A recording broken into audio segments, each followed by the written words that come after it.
Dans cette vidéo, je vais vous présenter 4 business que vous pouvez mettre en place rapidement pour commencer par générer vos premiers revenus. C'est des business très simples que vous pouvez implémenter et commencer par gagner de l'argent. Je vous invite à regarder la vidéo jusqu'à la fin pour découvrir le 4e business qui est un business facile à implémenter mais qui va vous permettre de générer beaucoup d'argent en un temps record. Je m'appelle Justin Messi, je suis entrepreneur et investisseur. Vous êtes sur la chaîne Succès Plus où je parle de business et de tout ce qui peut vous rapporter du cash dans votre portefeuille. Si vous êtes intéressé par cette thématique, je vous invite à faire 3 choses. Likez la vidéo, abonnez-vous à ma chaîne et cliquez sur toutes les notifications. Et dès que je fais une nouvelle publication, vous êtes automatiquement informé. Ce faisant, vous êtes en train de contribuer à élargir cette communauté. Avant de vous parler du premier business, suivez les jingles.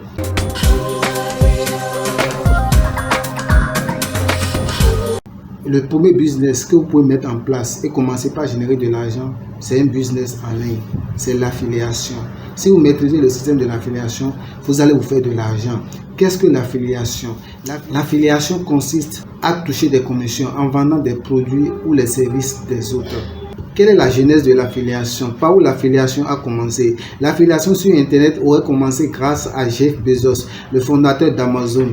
L'histoire dit qu'au cours d'un cocktail en 1996, il aurait rencontré une femme souhaitant vendre des livres sur le thème du divorce sur son site Internet, mais sans devenir vendeuse elle-même.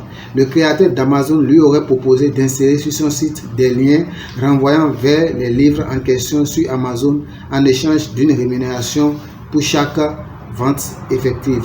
C'est ainsi que serait né en juillet 1996 le premier programme d'affiliation, Amazon Association Programme. Je vous dis, celui qui se positionne dans ce business en ligne va se faire de l'argent. Quelles sont les différentes manières de faire de l'affiliation? L'affiliation peut apparaître sous différentes formes. Vous pouvez créer un blog sur un produit et d'y marquer des liens affiliés dirigés vers une boutique en ligne précise. Ou encore créer un blog sur un service et le monétiser avec le programme d'affiliation du site en question.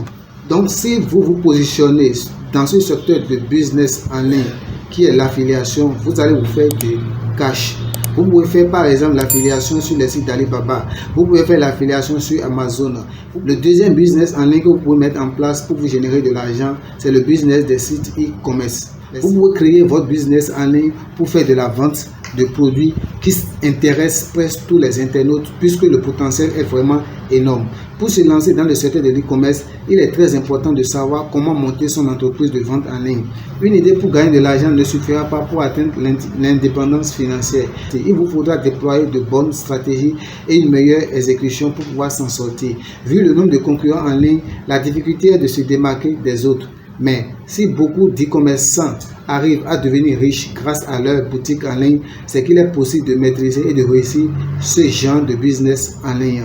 Et quelqu'un qui se positionne dans le e-commerce va se faire de l'argent. C'est un secteur très rentable. Si vous créez votre boutique en ligne, vous pouvez vendre sur cette boutique des produits physiques. Vous pouvez par exemple vendre des produits cosmétiques. Vous pouvez vendre par exemple des vêtements des enfants ou des femmes. Vous pouvez par exemple vous positionner dans des niches très rentables telles que le vêtement, tout ce qui a rapport avec les enfants, le vêtement des enfants, les chaussures des enfants, ou bien vous positionnez dans la niche des femmes, la beauté féminine. Vous savez, les femmes aiment se rendre belles, donc elles ont tendance à changer d'habillement, elles ont tendance à acheter des articles tendanciels. Le 3e business que vous pouvez lancer en ligne et vous faire de l'argent, c'est le consulting. Si vous avez une compétence donnée, si vous êtes compétent dans un domaine donné, par exemple en fiscalité, en marketing, en web marketing, si vous êtes compétent en web marketing, en immobilier, en droit, la gestion du mariage, n'importe quel secteur dans lequel vous êtes compétent, sachez que vous pouvez déjà vendre votre compétence dans ce domaine-là. Il y a beaucoup de gens, il y a beaucoup de personnes qui sont de l'autre côté, que vous ne voyez pas, qui ont besoin de vos services. Étant donné que vous maîtrisez ce secteur, vous pouvez déjà vous positionner dans ce secteur que vous maîtrisez et dans lequel vous avez suffisamment d'expérience et le valoriser et le vendre. Donc, vous pouvez déjà créer une entreprise en ligne grâce à cette compétence que vous maîtrisez. Il s'agit effectivement d'un travail en ligne qui consiste à résoudre les problèmes des clients, c'est-à-dire vous vous positionnez pour régler les problèmes des clients en ligne ou donner des astuces aux clients. Il faut du consulting, il vous suffit de créer un site en ligne sur lequel vous mettez vos formations, vous mettez vos formations, vous vous positionnez pour faire du coaching et vous vendez votre expertise. Par là, les gens peuvent se rapprocher de vous directement sur votre site et vous poser des questions par rapport à des thématiques précises que vous allez régler par des conseils. Vous pouvez aussi déjà enregistrer des vidéos directes sur votre site et que les gens vendent ces formations, que les gens déjà qui payent, ils peuvent accéder directement à ces formations via votre site en ligne. Donc je vous ai dit, avant de parler du quatrième business, avant de vous développer le quatrième business, je vous invite à partager au maximum la vidéo. Partagez la vidéo afin que ceux qui n'ont pas accès à ces informations en Afrique et même en dehors de l'Afrique puissent y accéder et commencer rapidement l'un de ces business. Partagez au maximum la vidéo. Le quatrième business que je vous ai promis présenter, c'est le business des épices. C'est un secteur très rentable, un secteur qui rapporte très gros.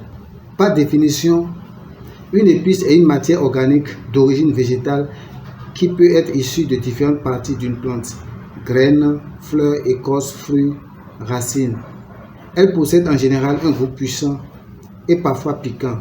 On l'utilise pour assaisonner les plats en cuisine et rehausser leur goût. Exemple, le poivre, le piment, le cumin ou encore la coriandre. Quel est le marché mondial des épices? Nous allons aborder le marché mondial des épices pour que vous puissiez comprendre l'enjeu, pour que vous puissiez comprendre la nécessité d'investir dans ce secteur d'activité. Le marché mondial des épices importées est vaste et évalué à plus de 4 milliards de dollars. Il faut distinguer à cet égard plusieurs types de pays selon leur position sur les marchés. Les pays producteurs gros consommateurs. C'est le cas de l'Inde pour beaucoup d'épices. Les pays producteurs gros consommateurs. C'est le cas de l'Inde pour beaucoup d'épices, de l'Indonésie pour le clou de girofle, pour la vanille, le Mexique pour les piments. Une faible partie de la production est mise en vente sur le marché international. Les pays exportateurs comme la Chine, le Vietnam, Madagascar, la Turquie, le Guatemala, le Brésil se sont bien positionnés.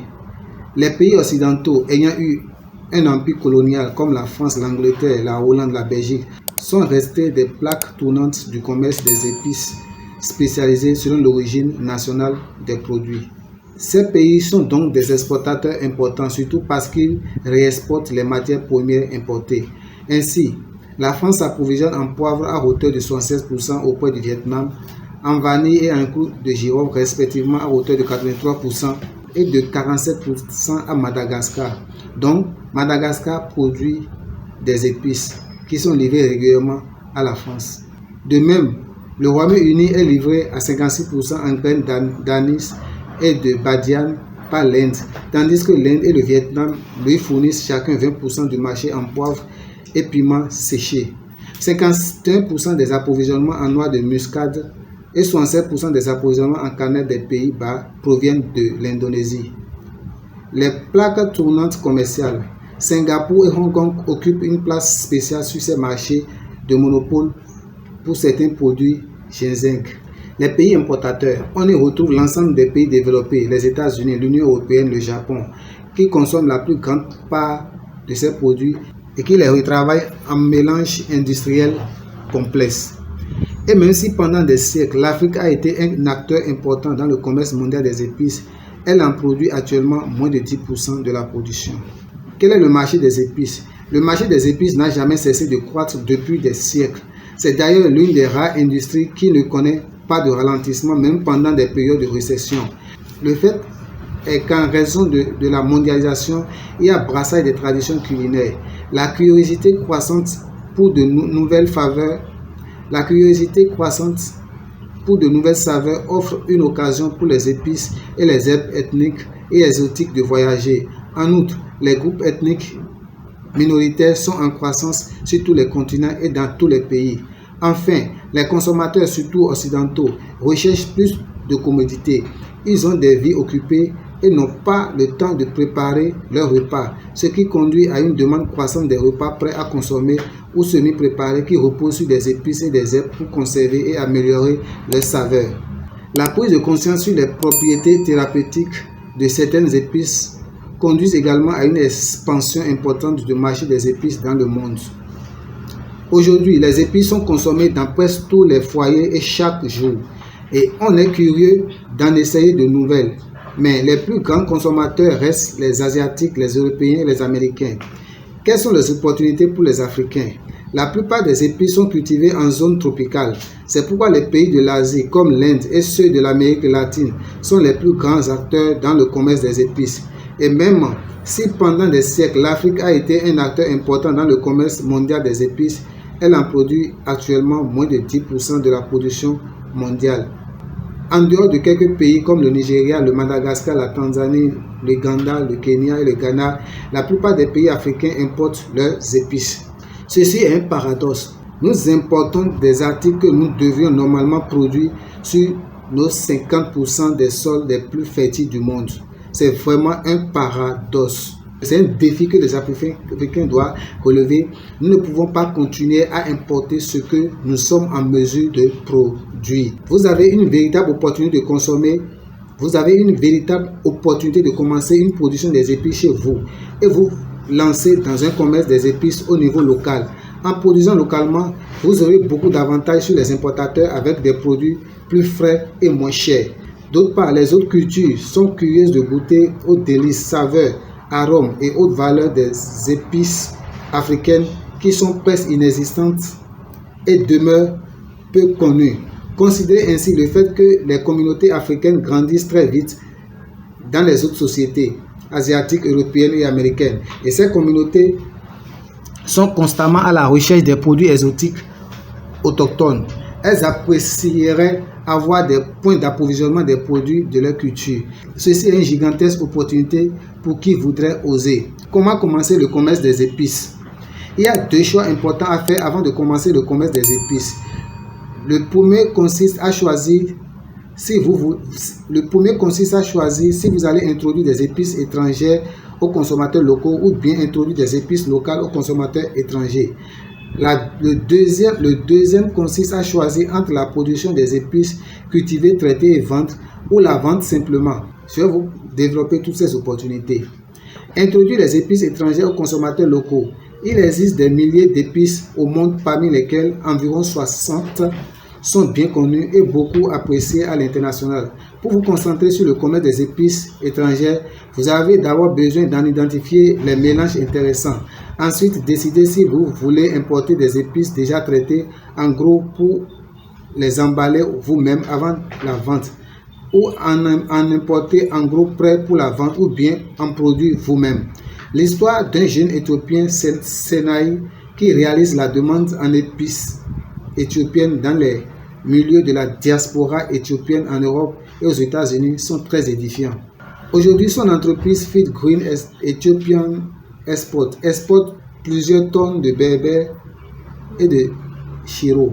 En exportant des mélanges d'épices qui sont populaires dans son pays, Senaï a pu attirer l'attention des étrangers qui ont fini par apprécier et devenir des consommateurs de ces produits. Il a simplement identifié l'opportunité de présenter les épices locales de son pays à des clients potentiels dans différentes parties du monde. Cela a été un succès.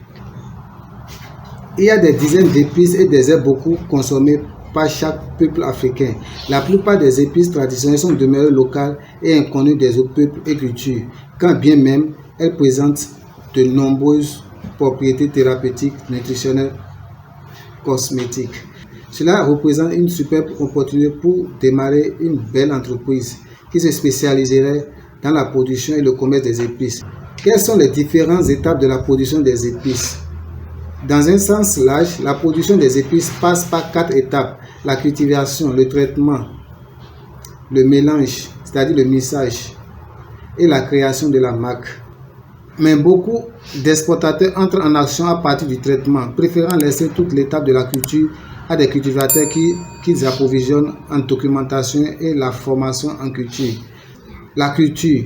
La plupart des épices sont faciles à cultiver et ne nécessitent habituellement pas beaucoup d'espace, de la technologie ou des machines de pointe. Cependant, pour générer un maximum de profit dans votre commerce des épices, vous aurez certainement besoin d'une bonne étendue de terre. Selon les types d'épices, les techniques et les exigences agricoles peuvent différer.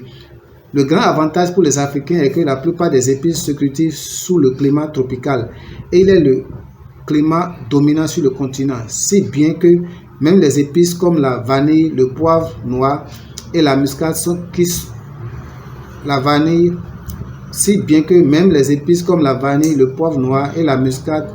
qui sont originaires d'autres continents sont cultivées avec succès en Afrique. La phase du traitement. Le meilleur traitement des épices passe par le séchage. Sécher les épices dure beaucoup plus longtemps et conserve très souvent leur valeur. En conséquence, la plupart des épices peuvent être stockées pendant des mois, voire des années, sans avoir besoin d'installations de stockage avancées ou coûteuses. Les écrasés augmentent considérablement leur surface, ainsi que le taux d'oxydation et d'évaporation. La durée de conservation d'une épice sèche entière est à peu près de 2 ans. L'étape de mixage et création d'une marque. Si vous êtes créatif, vous pouvez constituer des mélanges d'un certain nombre d'espèces qui pourraient devenir votre propre recette de marque. Cette stratégie marche très bien en Occident et vous pourriez exploiter le même modèle.